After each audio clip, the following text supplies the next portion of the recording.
अस्सलाम वालेकुम। आज हम इस वीडियो में प्रूव करेंगे कि वेरिएबल x का डेरिवेटिव 1 के इक्वल कैसे होता है। तो हम इसको प्रूव करेंगे बाय फर्स्ट प्रिंसिपल से। तो अभी हम सपोज़ कर लेते हैं हमारे पास जो फंक्शन f ऑफ x है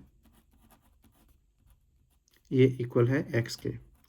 यहाँ x हमारे पास एक इंडिपेंडेंट वेरिएबल है और जो फंक्शन f ऑफ x है ये इस वेरिएबल पर डिपेंड कर रहा है।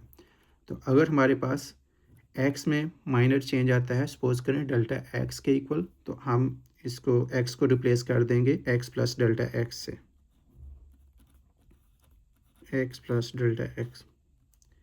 तो सिमिलरली जो फंक्शन f ऑफ x है ये x पे डिपेंड कर रहा है, तो इसमें भी चेंज आएगा और ये हमारे पास आ जाएगा f of x plus delta x।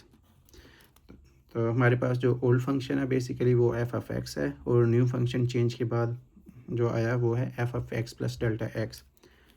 तो फर्स्ट प्रिंसिपल से डेरिवेटिव फाइंड करने का हमारे पास फार्मूला है f prime of x is equal to limit delta x approaches to 0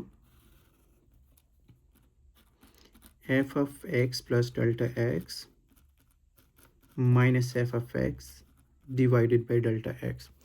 तो अभी हमारे पास f of x plus delta x की वैल्यू भी मौजूद है और f ऑफ x की वैल्यू भी। तो हम इन वैल्यूज़ को इस फार्मूला में पुट करेंगे तो हमारे पास आएगा limit delta x approaches to 0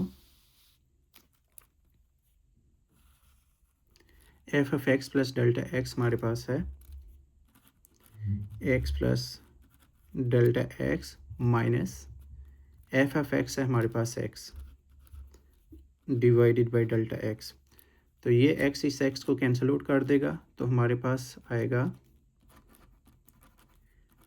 limit delta x approaches to 0 delta x over delta x। तो ये डेल्टा x इस डेल्टा x को कैंसिल कर देगा तो हमारे पास आ जाएगा limit delta x approaches to 0 into 1। तो अगर हम इस पे लिमिट अप्लाई करते हैं तो हमारे पास आएगा 1।